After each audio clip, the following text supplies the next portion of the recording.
દ્વારકાધીશ કી જય, ગિરિરાજ ધરણ કી જય, શ્યામ સુંદર શ્રી અમને મહારાની કી જય, શ્રી ગુસાઈજી પરમ દયાલ કી જય, શ્રી ગોવર્ધનનાથ કી જય, શ્રી દાઉ દયાળ કી જય, શ્રી નવનીત પ્રિયા લાલ કી જય, अपने माथे गिराता शिव्य स्वरूप की जय, બધા વૈષ્ણવને જય કરી જય શ્રી કૃષ્ણ. આપણે અત્યારે ષોડશ ગ્રંથ એમાં શું ચાલી રહ્યું છે અને સમાંતર બરાબર. કાલે આપણે પર્વત કયો હતો, પર્વતની બેઠક મલ્યાચલ પર્વત. ક્યાં વાત છે જાની.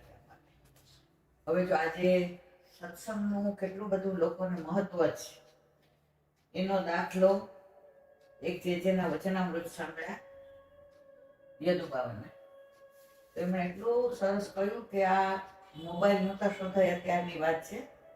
રાજસ્થાનના ગામડામાં અમારો સત્સંગ રાખ્યો હતો, ખેતરમાં. શેમાં રાખ્યો હતો? ખેતરમાં. તો પછી ત્યાં 9 વાગે સવારે પહોંચવાનું હતું, એટલે બધા 8 વાગ્યાના આવીને બેસી ગયા હતા. બધા ખેડૂતો અને એના ઘરવાળા અને ગામવાળા ને આવા નાના નાના છોકરાઓ ને.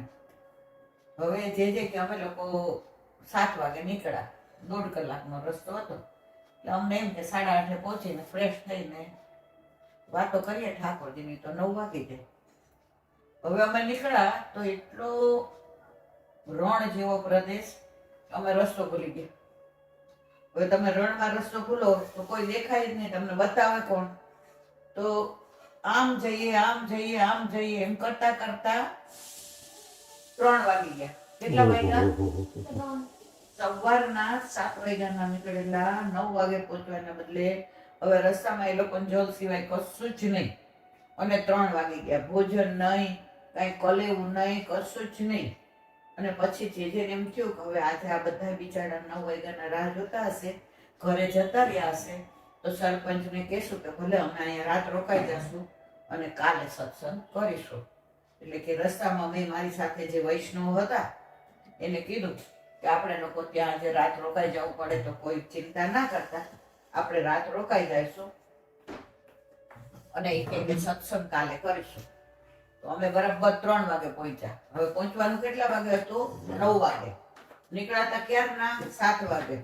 રાજસ્થાનના નાના ગામડામાં સત્સંગ માટે થઈને જેને આમંત્રિત કર્યા હતા કે અમારું ગામ એવું અવાવરું છે કે સદીઓથી પેઢીઓથી કોઈ અહીંયા સત્સંગ માટે આવ્યું જ નથી, અમારું ગામ તરસે છે. તો જે તૈયાર થઈ ગયા એ કે હું આવીશ. તો 7 વાગ્યાના નીકળ્યા હતા, 8:30 પહોંચી જશો, 1.5 કલાકનો રસ્તો છે. હવે 8:30 રસ્તો ભૂલ્યા તો રણમાં તો કોઈ સામું મળે નહીં, જ્યાં જાય ત્યાં આમ રણ આમ રણ આમ રણ, અને આમ મેરુ પ્રદેશ. હવે કોને પૂછવું? કોક મળે તો પૂછે, અને પૂછે એ પછી યું કરે અને ત્યાં જઈએ તો પાછા ત્યાંય ભૂલા. એમ કરતા 9 વાગે પહોંચવા મતલબ બપોર 3 વાગે પહોંચ્યા. કેટલા વાગે? 3 o'clock. હવે કે મારી સાથે જે વૈષ્ણવ હતા એને કહ્યું મેં કે હવે આજે આપણે આ ગામડામાં રોકાઈ જવું પડે ને તો રોકાઈ જશું, ભલે વ્યવસ્થા હોય કે ન હોય, બહાર સ્નાન કરી લેશું અને આપણી પાસે આ ગાલીચોને પાથરનું છે તો આપણે પોલી જઈશું. પણ આપણે ગામના માણસો બિચારા આજે આખો દિવસ રાહ જોઈ હોય, અને હવે તો 9 વાગ્યાથી બહુ 10 વાગ્યા સુધી રાહ જોવે, 11 વાગ્યા પછી 3 વાગ્યા સુધી તો કોઈ રાહ ન જોવે ને. પણ કાલે કે આ લોકોની અભિરુચિ બહુ છે, આતુરતા બહુ છે સત્સંગની. કે ત્યારે મોબાઈલ નહોતા, ફોન કરીને કહી દે કે ભાઈ આવું થયું છે. પેલા લેન્ડલાઈન હતા અને એમાં તો રસ્તામાંથી ને ક્યાંય મેળ પડ્યો ને. તો ત્યાં ગયા ને ત્યારે બધાએ આમનામ જ. હવે માથે તડકો આવી ગયેલો, ખેતરમાં સત્સંગ રાખ્યો હતો. તે ગામડું એવું આવડું હતું બીજી, અને આજુબાજુના ગામડા વાળા બધા એવા હતા, અને બધા માથે ઓલા ફાળિયા હોય ને કપડા, એ તડકો આવે તો. અને બધી સ્ત્રીઓએ માથે આમ લાજ કાઢેલી, અને ખોળામાં બધા નાના નાના છોકરાઓ. અરે જે કે મારું તો આમ હૃદય પેલું થઈ ગયું. એ કે આ તમે લોકો ક્યારના? એ કે જે 9 વાગે આવવાના હતા ને તો અમે બધા 8 વાગે બોલાવ્યા હતા, બધા 8 વાગ્યાના બેઠા છે. 3 વાગે કોઈએ ઊભા થઈને એમ નથી કીધું કે અમારે કોઈ, અને અમારા ગામડામાં તો કઈ બહાર લારી કે ગલ્લા કે હોટેલ કે હોય નહીં. ને બધા મનમાં એમ થાય અમે ઘરે જઈને પાછા આવીને જે આવી જાય અમારો સત્સંગ જતો રહ્યો તો એ કે અમારી પેઢીઓની પેઢી તરસે છે, પણ આ અવરા ગામમાં કેટલી પેઢીથી કોઈ આવ્યું જ નથી સત્સંગ માટે. અને અમે એક સત્સંગ વિહોણા છીએ ને તો અમને ભૂખ છે બહુ જ. આજે કે આજે 9 વાગ્યા 3 વાગ્યાના બદલે કાલે 3 વાગે આવ્યા હોત ને અમે બધા આમ જ બેઠા હોત. કારણ કે આજે અમને જિંદગીનો અમૂલ્ય સમય આપ્યો છે એની કોઈ કિંમત નથી. એટલે હવે આપણે પરિશ્રમ ન થાય એમ હોય. આપે અમારા જીવ માટે કેટલો પરિશ્રમ લીધો. આજે એવી ગરમીની અંદર આજે રસ્તામાં ક્યાંય આપ તો ભોજન લ્યો નહીં, રસ્તામાં લીધું ન હોય, એકલું જળ ભર આપ સવારના આમ છો. હવે આપનું શ્રીઅંગ નહીં પેલું થયું હોય તો આપે આજે ત્યારે કે આટલા વખતથી હું સત્સંગ માટે જાઉં છું ફોરેનમાં ને પરદેશમાં ને યુનિવર્સિટીમાં, પણ અહીંયા સત્સંગમાં મને એટલો આનંદ આવ્યો કે સામે બધાની આતુરતા જોઈને એમ થયું કે આજે મને સત્સંગનું ફળ મળી ગયું. એટલે આવા પ્રસંગ બને ત્યારે આપણને એમ થાય કે સત્સંગનું મહત્વ કેટલું છે. જેને મળી જાય છે એને કિંમત નથી, પણ નથી મળતી એને ખબર પડે. અને જેની વાણી તો દરેક વલ્લભના બાળકોની વાણી એવી હોય કે આજે તમે વૈષ્ણવના મોઢે સત્સંગ સાંભળો અને વલ્લભના મોઢે સાંભળો. એ તો વાકપતિ છે, એ તો સરસ્વતીના પતિ છે. એના ઉપર સરસ્વતી જે કૃપા કરે આપણા ઉપર એ કૃપા કરી, પણ આપણા ઉપર સરસ્વતી દ્વારા વલ્લભે કરી છે.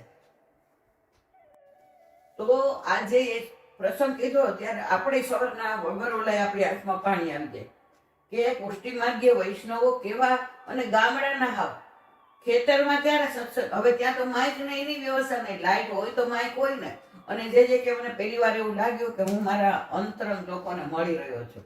ને બધાની આંખમાં એટલી આતુરતા, કોઈએ ભૂખ નહીં, કોઈના મોઢા ઉપર તરસ નહીં, કોઈના મોઢા ઉપર સેજની ગ્લાની નહીં. બધાને જેલે ચણપસ એમ કહી કે આપ અમારા માટે એટલા હેરાન થયા, આપે અમારા માટે એટલો પરિશ્રમ લીધો, પણ આ લોકો આજે 8 થી 3 6 કલાક આમના બેઠા રહ્યા. ન કોઈ ચા પીવા ઘરે ગયું, કારણ કે બધા આજુ ખેતર દૂર હોય. હવે જાય પાછા આવે તો કે જે સત્સંગ કરીને પૂરો કરી નાખે. તો આજ કેટલા વર્ષે આપણા પર કૃપા થઈ. તો જો આવી સત્સંગની આતુરતા હોય તો ફલિત થયા વિના રહે નહીં. બીજું એક સરસ કહ્યું કે આપણે બધા એમ કહીએ છીએ કે અમે સેવા કરીએ, અમે પ્રભુની ભક્તિ કરીએ, પણ એ કે એક કોઈ ઋષિની વાત કરી, એને સરસ કીધું કે એ તો એવું કે છે કે ઠાકોરજી આપણી સેવા કરે છે. એટલે આપણને આમ આશ્ચર્ય થાય ને, ગમે નહીં. પણ એમણે સરસ કીધું કે તમે ઝારીજી ભરો તો આ નદી કોણે બનાવી? પછી નદીમાં જળ કોણ વરસાવે? હવે જો ઠાકોરજી જળ ન વરસાવે તો ઝારીજી શેની ભરો? તો હવે સેવા પેલા તમારી કોણે કરી? ઠાકોરજીએ કરી ને. હવે તમે રાજભોગ ધરાવો ને બધી વસ્તુ ધરાવો, બરાબર? તો અનાજ કોણ આપે છે? ઠાકોરજી. હવે ઠાકોરજી નો અનાજ આપે તમે રાજભોગ ધરાવો? હવે તમે ઠાકોરજી માટે વસ્ત્ર સીવો કે લાવો તો કપાસમાંથી થાય, બરાબર છે? આ કાલા કપાસમાંથી ને કોટન. તો પછી કોણ કપાસ કોણ ઉગાડે છે ખેતરની અંદર? ઠાકોરજી. તો તમે ધરો. એટલે પ્રભુ કે છે હું તાર માટે બધી તૈયારી કરું છું. ઇવન તો અર્નિંગ માટે બી ઠાકોરજી કૃપા હોય તો જ પૈસા નો. આજે તમે ગમે ત્યાં તમે જાઓ, આજે જ્યાં સુધી તમારે ઠાકોરજીની ઈચ્છા ન હોય, આજે ઘણા નહીં કહેતા એક દિવસમાં 1 મિનિટમાં એ કે આનું બધું લૂંટાઈ ગયું, એ એવો સોદો કરી નાખે. અથવા તો નોટબંધી આવી જાય, અથવા તો ભૂકંપ આવી જાય, અથવા તો સુનામી આવી જાય, તો તમારું બધું ખદેડમાં. તો તમારી હોશિયારી ચાલી. તો આ પ્રભુની કૃપા હોય ને તો જ તમે ઘરમાં ઠાકોરજીની આજે એ કે ઘણા એમ કે સેવા અમારે કરવી છે પણ કઈ મેળ નથી. પણ તમારો અધિકાર જ નથી. સારસ્વત કાલમાં તમે હતા નહીં એટલે તમારો મેળ પડતો જ અને પડશે નહીં. ઘણા એ કે કરવું છે કરતા લીલામ પહોંચી જાય. અને ઘણા આજે 20 વર્ષના હોય. આપણા ઘરે હમણાં કોણ આવ્યું હતું બોમ્બે થી? છોકરીની આવી હતી ને લોમા. હા, તૃપ્તિ 38 વર્ષની. અને એને સત્સંગની એવી અસર થઈ. હવે ટાઈમમાં થાય છે. છોકરો એનો 12મામાં છે. હવે ઠાકોરજીને મિશ્રીને દૂધ ઘરને ધરાવતી હતી. એના લોકડાઉન આવ્યું તો એને એમ થયું કે બોમ્બેમાં આજે સવારના લોકડાઉન હોય ના ઘરે હોય તો માં ઠાકોરજીને એ કે ભૂખ લાગતી હશે, 2-3 વર્ષથી પધાર્યા છે એમને. તો એમ કે સખડી ધરાવું તો ગુરુ આજ્ઞા લેતી. ગુરુ તો કોઈ દિવસ ના પાડતા જ નથી. ગુરુ તો રાજી થાય છે કે તમે આગળ વધી રહ્યા છો, અને તમને કોઈ ગુરુ એવા નથી જેમ કે તમે આમ કરજો ને તમે અપરસ પાડજો ને તમે તમારાથી બને ને એટલી તમે પવિત્રતા જાળવજો. કારણ કે તમારા આજે આને બહુ સરસ કીધું હતું કે ઠાકોરજી મનુષ્ય નથી. કીધું તું ને કે ઠાકોરજી મનુષ્ય નથી, એ જતા રહે છે. એમના વસ્ત્ર આપણને સુવાના વસ્ત્ર મોટા હોય અને જાગીએ ત્યારે નાના હોય, પણ ઠાકોરજીના ઉલટા હોય. તો પછી ઠાકોરજી એવું દેખાડે છે કે હું ભગવાન છું, પણ એવું કહેતા નથી કે હું ભગવાન છું. એ મનુષ્ય તરીકે જ આપણી સાથે, એટલે બાબા એ જ હવે કહેતા ઠાકોરજી નિરાકાર બ્રહ્મ છે, છતાંય આપણને સાકાર રૂપે દર્શન આપે છે આપણા માટે થઈને. હમ. એટલે એમ કે ઠાકોરજી આજે જુઓ તમે, આજે આપણો દીકરો માનો કે જુદો રહેતો હોય અને એક રૂમમાં રહેતો હોય, એ બેંગ્લોર, હવે ત્યાં એટલું ભાડું હોય ને અહીંયા આપણા ઘરે 3 માળનો બંગલો હોય, અને છતાંય આપણે એના ઘરે જઈએ ને તો એક રૂમમાં રહીએ છીએ ને, તો દરેકને શું કે મારા મમ્મી પપ્પા છે, આપણે શું કે મારો દીકરો છે. તો ઠાકોરજી આપણી હારે આપણી જેવા થઈને કૂદી પડે સંસારમાં કે તું જેવો છે એવો જ હું તારી સાથે થઈને રહીશ, પણ તને છોડીશ નહીં. જે એક રૂમમાં રહેતા હશે ને એને એટલા ગોખલામ ઠાકોરજી હશે. અમે લોકો મહેમદાબાદ, હું ને એમાં માસી એકવાર કાઇનેટિક લઈને સત્સંગ કરવા ગયા, તો આ પ્રસંગ કયો છે મને યાદ નથી, આરાધ્ય કયો છે. તો ત્યાં એક બેન હતા, સોની વાણિયા હતા. હવે એને એનો દીકરો 1.5 મહિના પેટમાં હતો ને, 20 વર્ષના હતા, અને એના વર સાયકલ લઈને જતા હતા, ત્યારે તો મિલ ચાલુ હતી, તો રસ્તામાં ટ્રકે કચડી નાખ્યા. 20 વર્ષના બેન, હવે બ્રહ્મ સંબંધી, હવે સાસરી વાળા તો કોઈ હતું નહીં, આ એકનો એક હતો બિચારો. ને પછી એના મા બાપે કીધું કે હવે ભાઈ તું તારે જે આવશે અમે રાખશું, અને આ 2 વર્ષે કાંઈ રેવાય નહીં આપણે તને.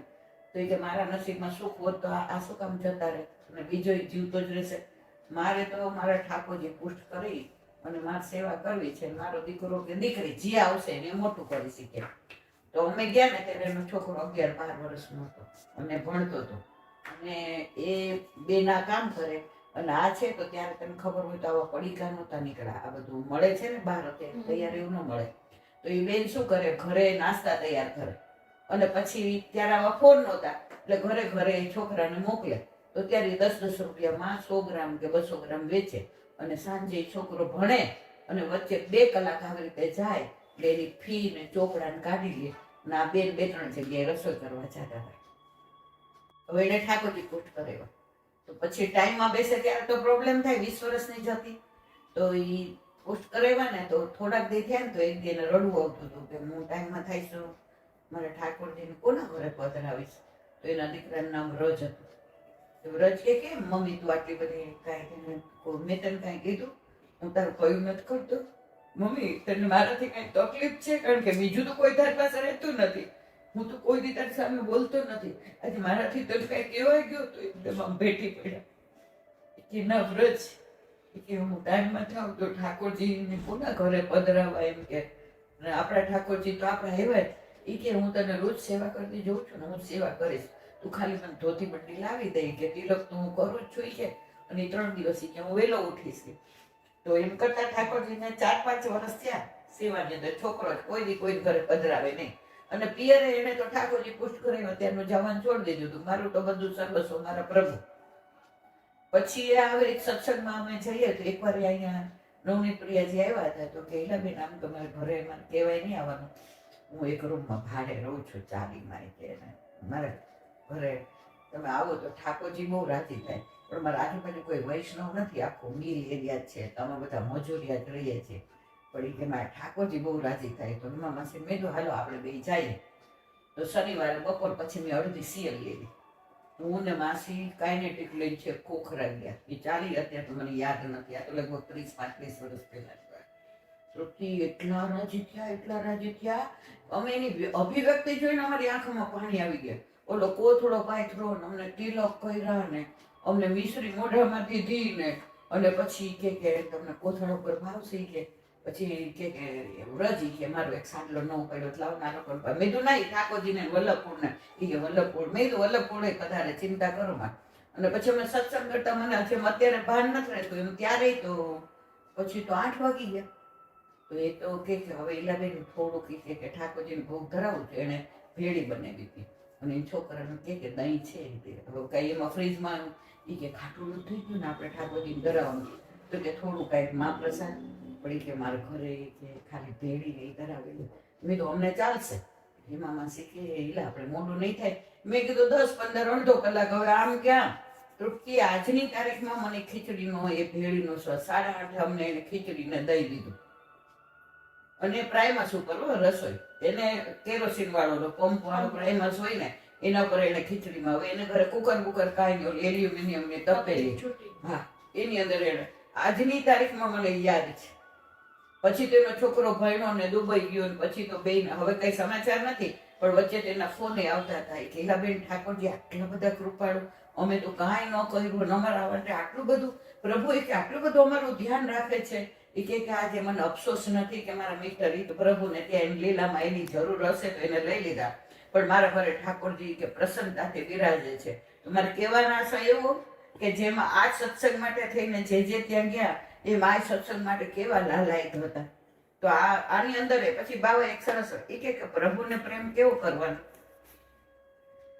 એ કે 2 સંત હતા તો જાતા હતા તો રસ્તામાં એક જળાશય આવ્યું તો ત્યાં એક હરણી મૃત દશામાં જોયા અને જળાશયમાં જળ આટલું જ હતું. તો એક સંત બીજા સંતને કે જળાશયમાં પાણી છે એટલે પાણી વિના તો આ બે મર્યા નથી. તો બીજો કે આને કોઈ ઘાવે વાગ્યો નથી.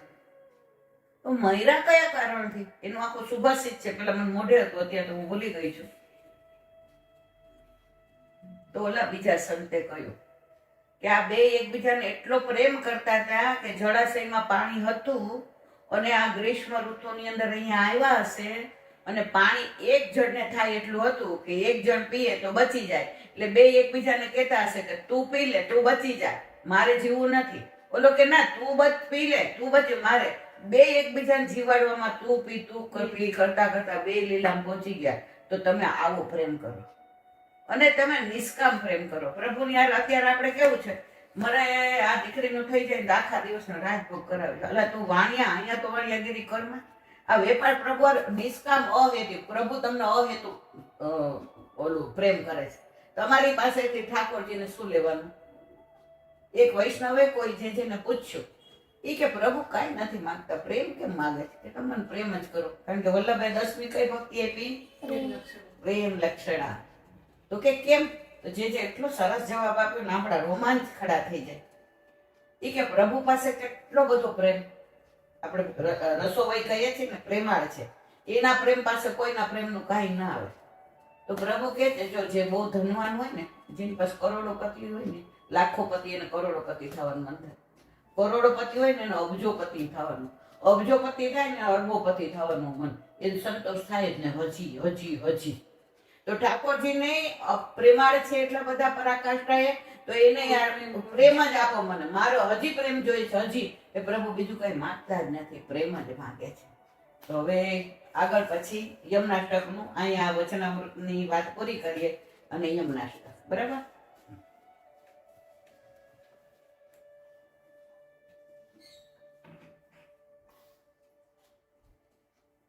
હવે કાલે આપણે ક્યાં સુધી કર્યું તો આરાધ્ય નમો સૂયમને સદા તવ ચરિત્રમાદ્યદ્ભુતમ ન જાતુ યમયાતના ભવતિ તે ભયપાનત યમોપી ભગિની સુતા કથમુહંતિ દુષ્ટાનપી પ્રિયો ભવતિ સેવના તવ હરે યથા ગોપિકા. મારે દ્વારે પધાર્યા મહેમાન યમુના મહારાણી તારું સ્નેહ કરું સન્માન મુના મહારાણી. હું તો જોતી કે તુની વાટ લડી તને જોવા અધીરી મારી આંખ લડી મારા પૂરા કર્યા અરમાન તો શ્રીજીની સાથે તારી સેવા કરું, વળી યુગલ સ્વરૂપનું ધ્યાન ધરું. હું તો શ્રીજીની સાથે તારી સેવા કરું, વળી યુગલ સ્વરૂપનું ધ્યાન ધરું. તને આપો હૈયામાં સ્થાન યમુના મહારાણી, મારા આપો હૈયામાં સ્થાન યમુના મહારાણી. તારું પાન કરું તો મારા પાપ ટળે, વળી 84 લક્ષ ફેરા ટળે.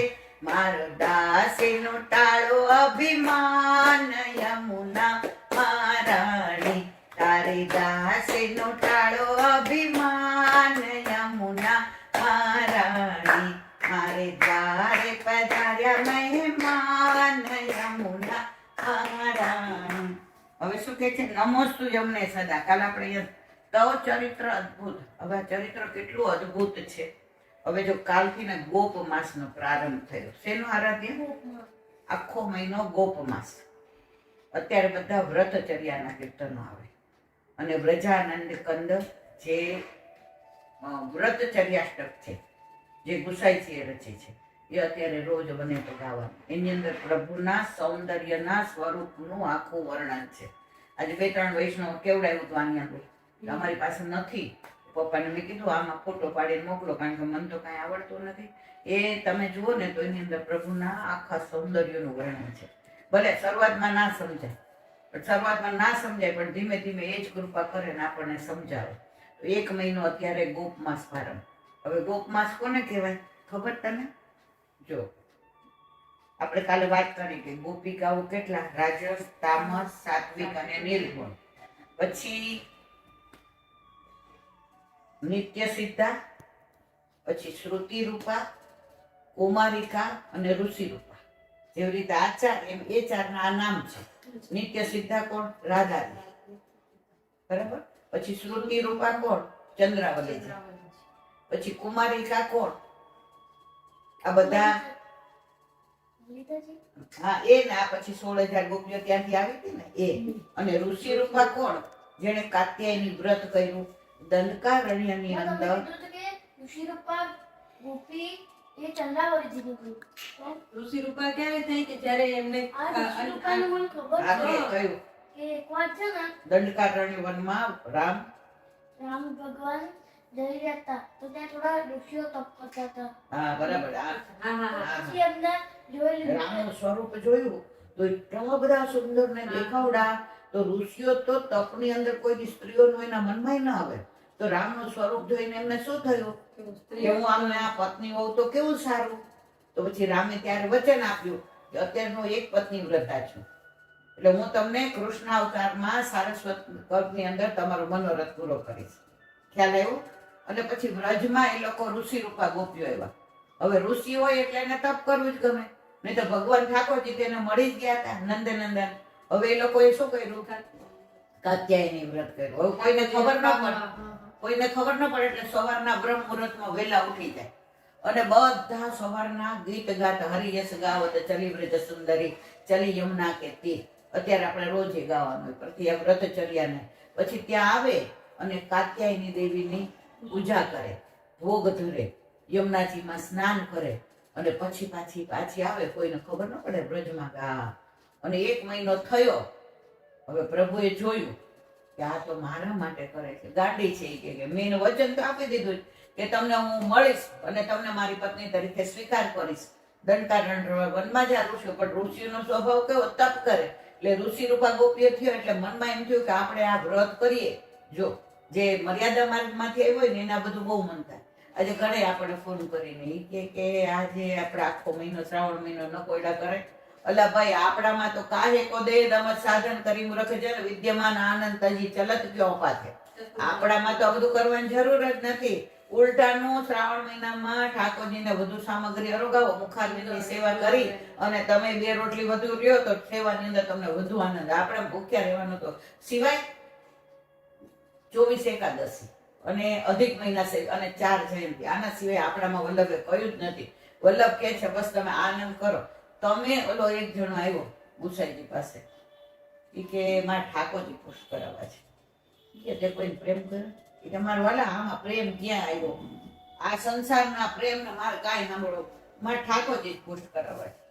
ઈ કે તે કોઈ પશુ પક્ષીને, ઝાડને, વૃક્ષને, વેલીને, મનુષ્ય કોઈને પ્રેમની વાત જ નથી આવતી. આમાં પ્રેમ હોય જ નહીં મારા વાલા. હું વિરક્ત છું, મારે ઠાકોરજી. ઈ કે જા પેલા તું પેલા વૈષ્ણવારે થોડાક દી રહ્યો, તે કોઈને પ્રેમ નથી કર્યો, તને ખબર ન પડે કે ઠાકોરજીને કેમ પ્રેમ કરવો. એટલે જ્યાં સુધી તમે પ્રેમ કરો નહીં ત્યાં સુધી તમે ઠાકોરજીને પ્રેમ ના કરી શકો. એટલે તમારે પહેલા તો છે ને પ્રેમ કોઈને કર્યો હોય તો જ ખબર પડે. આજે જો આપણે પ્રેમ કર્યો હોય દીકરાને, વહુને, પૌત્ર, તો આપણે ઠાકોરજીને ઘણી વાર આજે આરાધ્યાએ કેવું કીધું કે બા કાલે તમે હલવો ધરાવજો ને ઠાકોરજીને આની આડીથી. ઈ ક્યારે કે જે ઠાકોરજી ઘરમાં બિરાજે છે, નહીં કરે કે મારો હલવો ખાવો છે, પણ ના કાલે ઠાકોરજીને હલવો. તો ઈ ક્યારે મન થયું એવું કે ઠાકોરજી ઘરમાં બિરાજે છે ત્યારે. તો આપણે વાત પછી ગોપ્યો પછી હવે મહિનો પૂરો થયો તો ઠાકોરજીએ વિચાર કર્યો કે આ ગોપીઓ તો મારી કેવી ગામડી, મારી પાછળ ઘેલી છે, મારી પાછળ પાગલ છે. હવે એમને તો હું નંદન રૂપે મળ્યો જ છું, છતાંય કે છે કે અમારું બસન દેહો મુરારી, અમે જલમાં જે ઉઘારી. છેલ્લે દિવસે ગોપીઓ સ્નાન કરવા જાય છે, બધા વસ્ત્રો હરણ કરી અને નીપ કદમ વૃક્ષ છે ત્યાં ચીરઘાટ ઉપર નીપ કદમ. નીપ એટલે શું? વાસનાને હરી લે એ કહેવાય નીપ. તો ત્યાં ચડી જાય છે. હવે ગોપીઓ તો બહાર જોવે છે જીવા આવીને, તો વસ્ત્રો નહીં. તો ઠાકોરજી સિવાય કોણ એમના વસ્ત્ર હરી શકે? એટલે પછી બિચારી કે છે કે ઓલા ચડેલા હોય છે તો વસ્ત્ર કયા હેરાતા? વાસના રૂપી વસ્ત્ર. અત્યારે પુષ્ટિ માર્ગને કેવો બદનામ કે ઠાકોરજી આવી રીતે વસ્ત્ર. હવે જ્યાં સુધી તમે સુબોધિનીજી વાંચો નહીં, વલ્લભને તમે સમજો નહીં, ત્યાં સુધી તમને ખબર કેવી રીતે પડે કે આપણા ઠાકોરજી કોણ છે?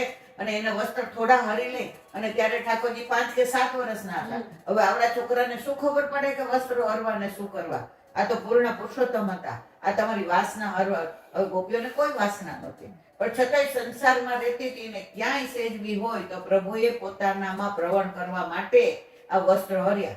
હવે ગોપીઓને કહે છે, ગોપીઓ કહે છે પ્રભુ અમારા વસન દેહો મુરારી, અમે જેને માન આવી શીત ઋતુ છે પ્રભુ આપ દયાની. બહુ લાંબુ છે બધું, કેવા બેસીએ તો સવાર પડી જાય. આનો ભાવ એટલો સરસ છે ને. તો પછી ઠાકોરજી કહે છે કે જો તમે 4 ગુના કર્યા, 4 ભૂલ કરી છે, હવે હું તમને કેવી રીતે વસ્ત્ર? તો ગોપી કે કઈ? ઈ કે કોઈ દિવસ બધા વસ્ત્ર કાઢીને સ્નાન કરાય અને એમાં સ્ત્રીઓએ તમે આવી ભૂલ કરી કે બધા વસ્ત્ર કાઢીને તમે સ્નાન કરવા ગયા? એટલે ગોપીઓ કહે છે પ્રભુ આપની વાત સાચી છે, પણ આનો જવાબ અમે આપ કૃપા કરીને સાંભળો તો આપીએ. પ્રભુ કે આપો. એ કે યમુનાજીનો મનોરથ હતો. જેવી રીતે દુર્યોધનને બોલાવ્યો હતો કોણે? ગાંધારીએ કે તું નિવસ્ત્ર થઈને આવજે, તને હું વજ્રનું શરીર બનાવી દઈશ. પણ ઠાકોરજીએ પછી કેવી મજા લીલા કરી કે ઓલું કેળના પાનની લંગોટ પહેરીને ગયો. તો ગોપીઓ કે અમે આવ્યા ને ત્યારથી યમુનાજી કહેતા હતા કે તમે નિવસ્ત્ર સ્નાન કરો, મારે તમે તનુ નવત્વનું દાન. એટલે યમુનાજીની કૃપા ઉતરે એટલે મારે વાલા આવું કર્યું. આમાં મારો દોષ હતો? પ્રભુ કે ના, વાત તો સાચી છે. બીજું, તમે કે અંદર કેમ વાતો કરતા હતા?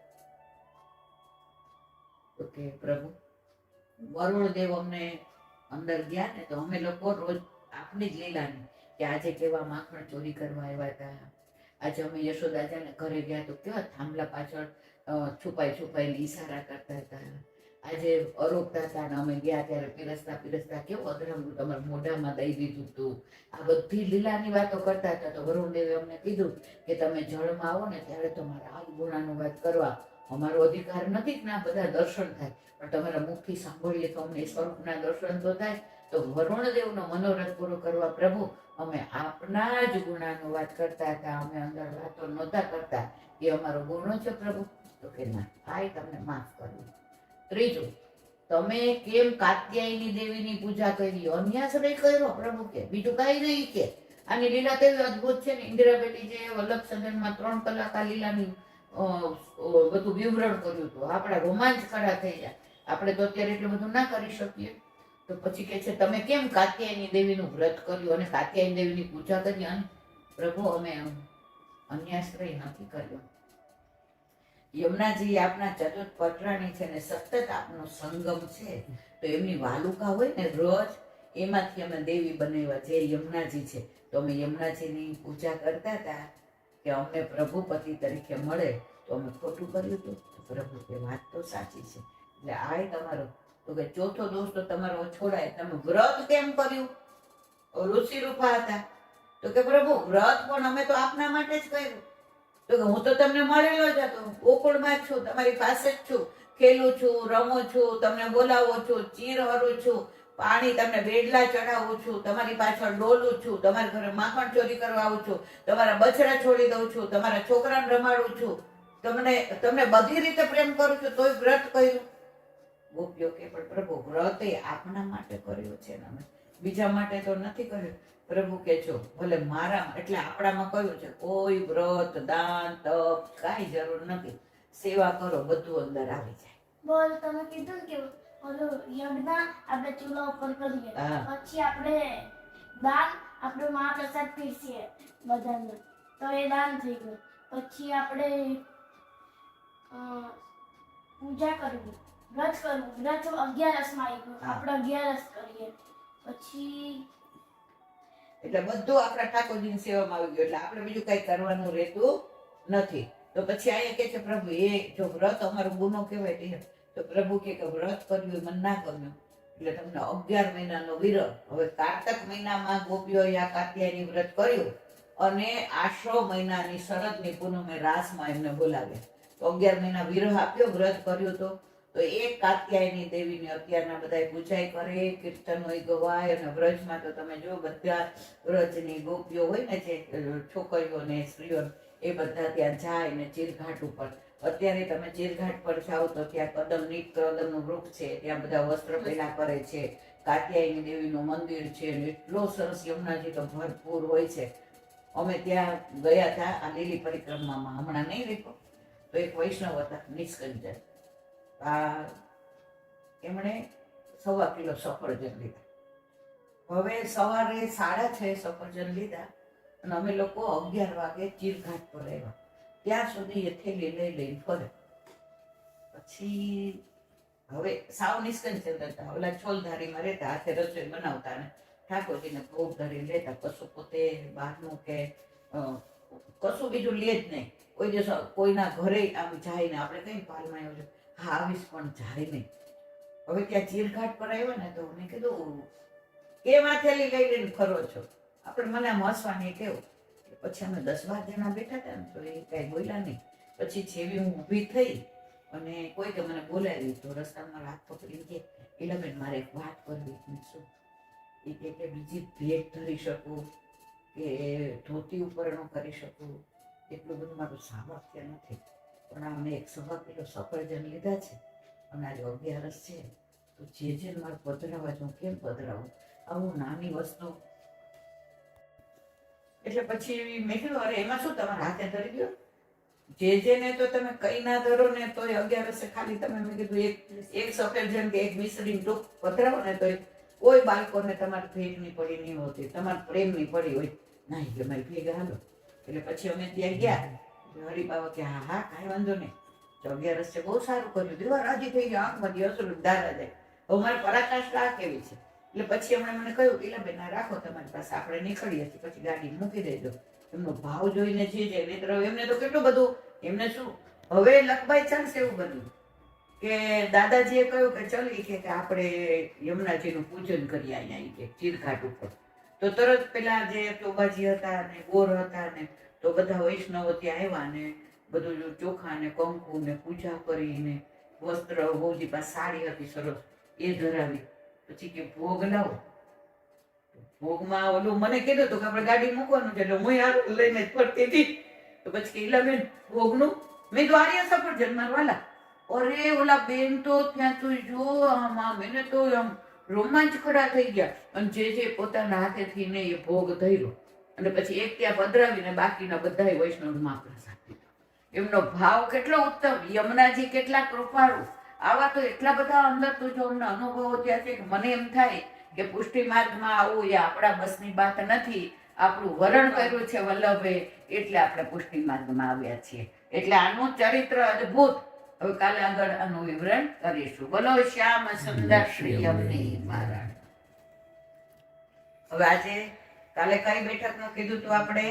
મલયાચલ પર્વત ઉપરની આજે કૃષ્ણા નદી. હવે તમે ત્યાંથી નીકળો અને રાયચૂર થઈને આગળ જાઓ તો કૃષ્ણા નદી આવે છે. તો આ ગામ એવું છે કે ગામનું નામ કૃષ્ણા ને નદીનું નામ કૃષ્ણા. ત્યાં વલ્લભ પધાર્યા તો નદીનો શીતળ મીઠાનો પવન, ચારે બાજુ વનરાય, વૃક્ષો, વેલી, ફળ, ફૂલ. દામોદરદાસ સરસાની તો સાથે જ એમની લલિતાજીનું સ્વરૂપ એમની છાયા બનીને રહેતા હોય, પણ વલ્લભથી 1 સેકન્ડ દૂર જાય નહીં તો પછી ત્યાં છોકરના વૃક્ષ નીચે વલ્લભ બિરાય એ કે દમના આપણે અહીંયા પારાયણ કરીએ. તો અહીંયા એ કહે છે ને માયાવાદી પંડિતો બહુ છે અને એ લોકોને તો બહુ જ એમ કે પેલું છે, તો આપણા લોકોને બહુ જ હેરાન કરે છે કે રામાનુજાચાર્ય, મધ્વાચાર્ય, નિંબાકાચાર્ય, વિષ્ણુ સ્વામી બધા. એટલે કે ભલે આવતા બધા, કારણ કે અહીંયા આપણે પારાયણ કરશું ને ખબર પડશે એટલે એ લોકો આવ્યા વિના રહેશે નહીં.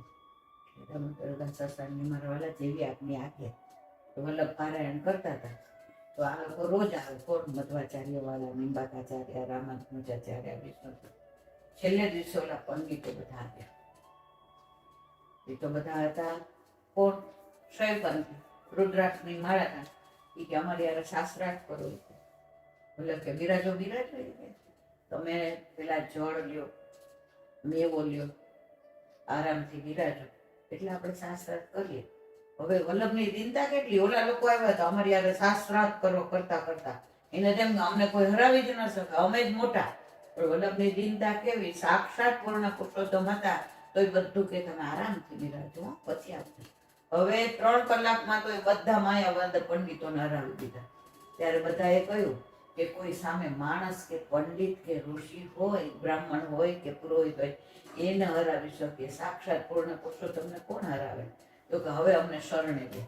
તો કે તમને શરણે લઉં પણ પછી તમારા રુદ્રાક્ષ નહીં પહેરે, તમારે અમારે આ તુલસીની કંઠી પહેરવી પડશે. એ કે જેમ કહ્યું એમ કબૂલ મંજૂર છે, પણ હવે અમને આપના સેવક કરો. પછી જેટલા હતા એ બધાએ વલ્લભના સેવક થયા અને બધાએ રુદ્રાક્ષની માળા વળી કરી અને તુલસીજીની માળા ધારણ કરી. આ કૃષ્ણા નદીની બેઠકજીનું મહાત્મ્ય. ત્યાં ગુપ્ત બિરાજે છે. હા, સાઉથમાં 80% ગુપ્ત છે. હવે ધીમે ધીમે પ્રગટ થઈ રહી છે અને જે છે આ રામેશ્વરની, તિરુપતિની, એ બધી તું જો, રંગનાથની હવે બધી થઈ એટલી સુંદર રળિયામણી છે ને તમે જાઓ ને તમને એમ થાય કે દૂર જ નથી જાવ.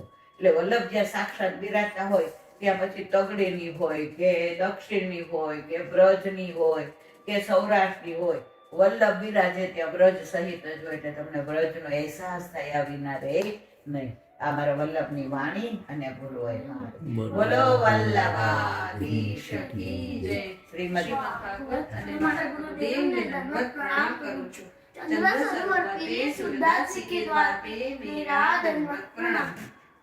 सूर्य कुंड पे परमानंद दास जी के द्वार पे मेरा दंडवत प्रणाम. जमुनावता पे शंकर कुंड पे कुंभनदास जी के द्वार पे मेरा दंडवत प्रणाम. बंचू बिरचू कुंड पे कृष्णदास जी के द्वार पे मेरा दंडवत प्रणाम. कदम खंडी पे गोविंद स्वामी के द्वार पे मेरा दंडवत प्रणाम. अप्सरा कुंड पे चित्त स्वामी के द्वार पे मेरा दंडवत प्रणाम. मानसी गंगा पे नंददास जी के द्वार पे मेरा दंडवत प्रणाम. रुद्र कुंड पे प्रभुदास जी के द्वार पे मेरा दंडवत प्रणाम. ब्रज विलास ब्रजनी गोपिकाओने मारा दंडवत પ્રણામ. હે વલ્લભ, સવારથી અત્યાર સુધી સેવા, સ્મરણ, સત્સંગ જે પણ તે કરાયું છે તારા ચરણોમાં સમર્પિત કરું છું. ભૂલ અપરાધ થઈ હોય તો ક્ષમા કરજો. બોલો વલ્લભાધીશ કી જય. હૃદયના ચરણના કેરો ભરોસો, હૃદયના ચરણના કેરો. શ્રી વલ્લભનખ ચંદ્ર ચટાવીન સબ જુગમાં જ અંધેરો ભરોસો, હૃદયના ચરણ કેરો. સાધન और नहीं आकली में जासो निवेरो. सूर का कहे विविध વિના મોલકો ચેરો ભરોસો દ્રઢઈના ચરણન દ્રઢઈના ચરણન દ્રઢઈના ચરણન કેરું શ્રી વલ્લભાધીશ કી જય. બધાય વૈષ્ણવને જય જય કરી જય શ્રી